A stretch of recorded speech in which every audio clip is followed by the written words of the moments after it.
Italian Wine Podcast. Chin Chin with Italian wine people.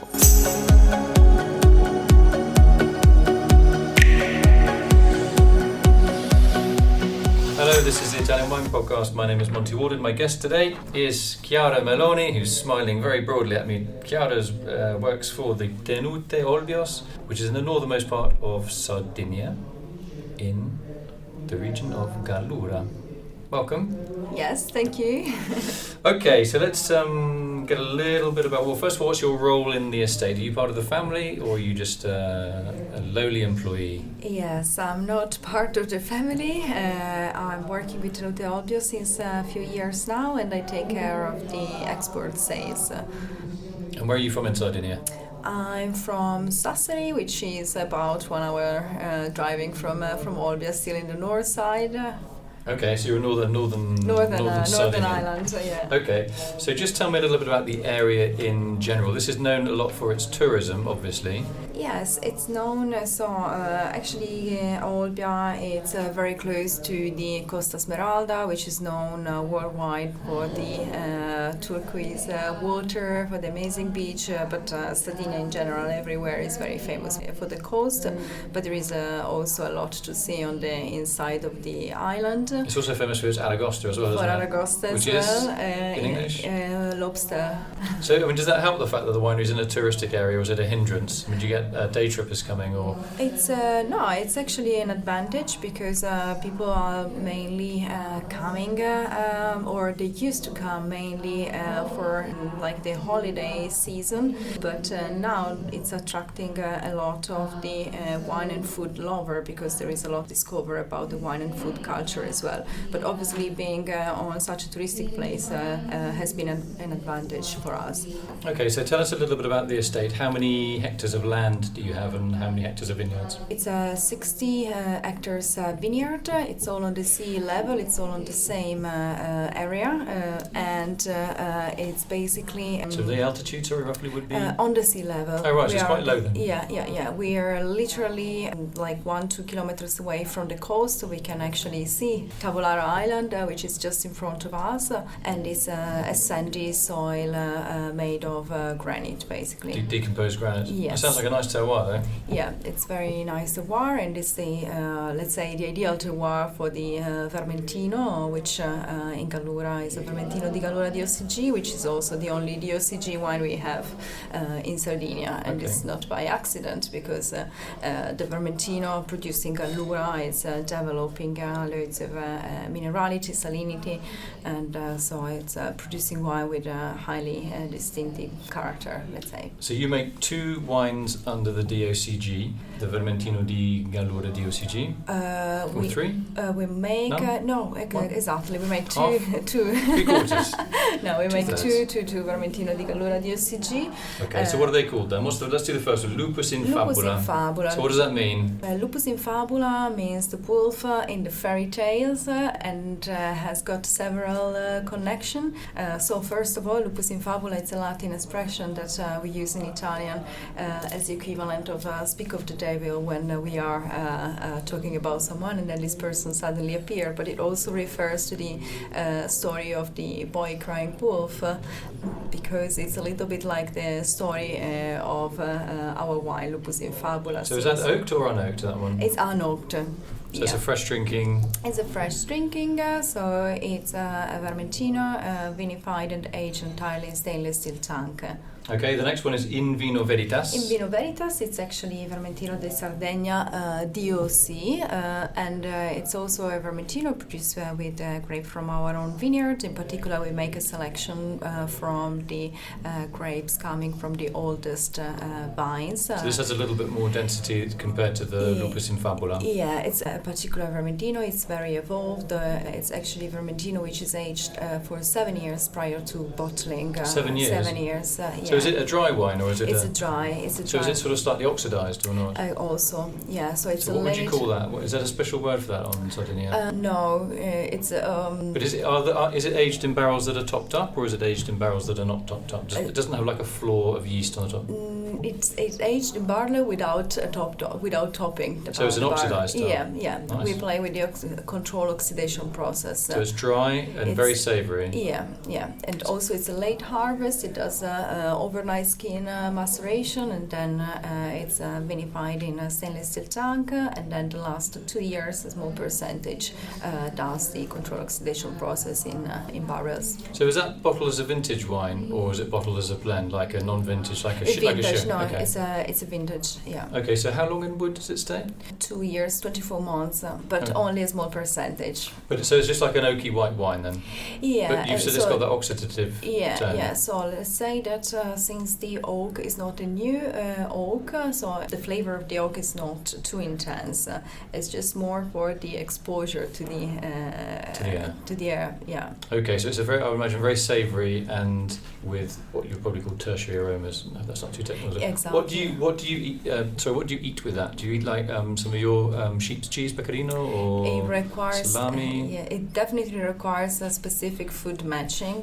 Best combination is with blue cheese, so very mature, spicy cheese, or with botarga, for instance. What is botarga? Botarga is the fish roe, which is dry and preserved, and then either grated or sliced and served on its own or with pasta. Okay, so you have one more white wine called Bisso. Bisso is a Vermentino di Gallura DOCG, but it's actually sparkling wine. So fully sparkling, spumante. Fully sparkling, spumante, metodo classical method, entirely made in our own cellar. You must have a very well-equipped cellar then to do that. Yeah, it requires loads of space, so the cellar is growing year after year.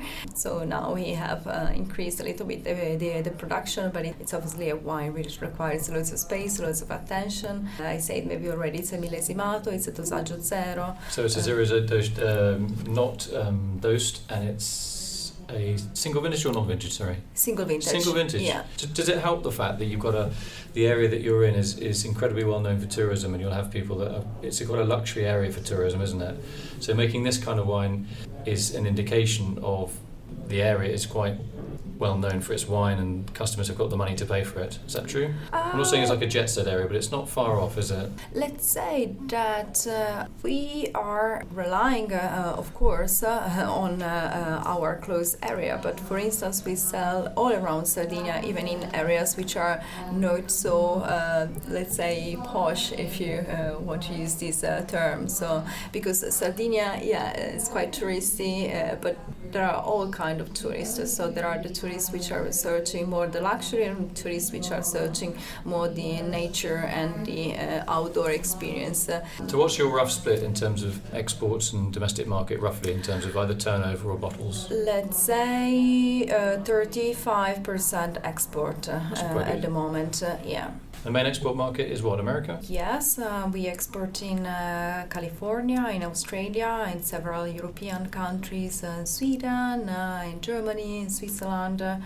So Europe is quite well covered, yeah. Okay, so what about other wines? Red wine? Red wines, we make 2 red wines and 1 rosé wine. And for the red, we use 2 autochthonous grape variety, Canonau and Moristello. So while thought to have been Canonau Grenache, and Moristello is Moristel, I guess. Yeah? Yes, like Moristello is scientifically Bovale, but it's also known as Moristello or Bovaletto because it grows with smaller berries in our area. And the name of the wine is? One wine is Nessuno. Which means nobody? Nobody. Why do you call it nobody? Nobody, so Nessuno, it refers to the character of Ulysses in the Odyssey. Ulysses? Yes.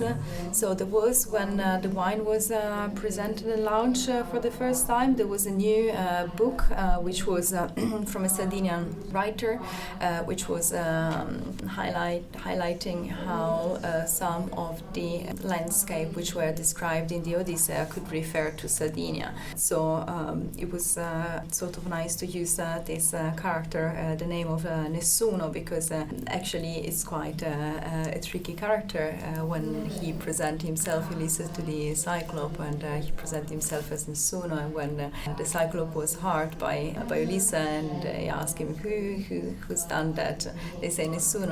So this wine is also was presented like this, as a wine which presents himself quite in a humble way, but in the end it goes straight to the it's quite like I say full body structural red wine. So it's great. We've gone from Vermentino to Ulysses, and the Odyssey, and you have another red wine called, is it called Can Grande? Can Grande. So what does the name mean, and what's the blend?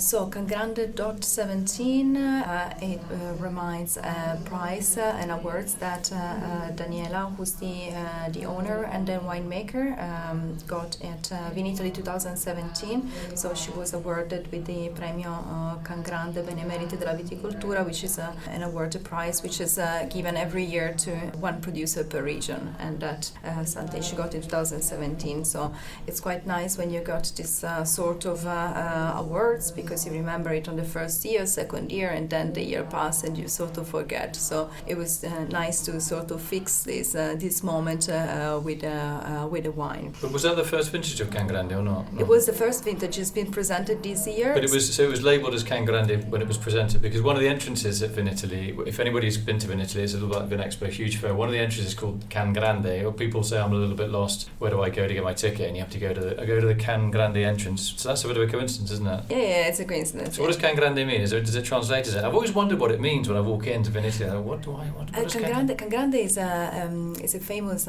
person of the Verona area. Right. Okay. So they've obviously chosen. Yeah. Right. Okay. So we've done all the wines, yeah. We have a rosé. Okay. Let's talk about the rosé. What's that called? Rosé is called Cave, and this is a fantasy name, so it doesn't refer to anything. All the names are fancy names, aren't they? Yeah. But they all have a sort of a history. But so tell us a little bit about this one then. So Cave, it's a rosé wine of Canonau and Muristello grapes, 50% and 50%. So I imagine that's bled off the red wine, yeah. It's a rosé wine which is made with overnight skin maceration. Okay. So it's a macerated rosé, and it's called, in fact, it's a rosé di una notte. Okay, rosé of one night. Yeah. Okay, and that's dry, is it? It's dry. Do you make did you get a big demand for that for the tourists as well, or not? No, actually, I mean, there is a big thing in our wineries that so. Of course, we produce the wine for the market, but there is also a person, Daniela, the owner, behind, and she really makes the wine that she likes to drink. So obviously, there is a higher demand for rosé at the moment, but this wine was already in progress since 2013 was the first vintage year that it was presented. So overall, I mean, how are Sardinian producers in general? What are they targeting for exports? How big is the Italian market, and how big is the export market for Sardinian wines? If you know that. If you don't know, if it's just for your winery, you can just tell us just for your winery. Well, I can tell you that for sure, like in Sardinia, we drink Sardinian wine most of the time. So there is a big market for Sardinian wine in Sardinia, and considering that in the summer the number of people increases, so it's a good market. But obviously we have to look at the foreign markets abroad. In Italy, we have a good market in Milano, in Rome, or in other areas like So are those mainly restaurants, or are they wine shops? Both, yeah. Restaurants and wine shops, and then export. There is a higher demand at the moment for Sardinia wine, either in countries and in area where there is good knowledge of Sardinia, like in Europe, for instance.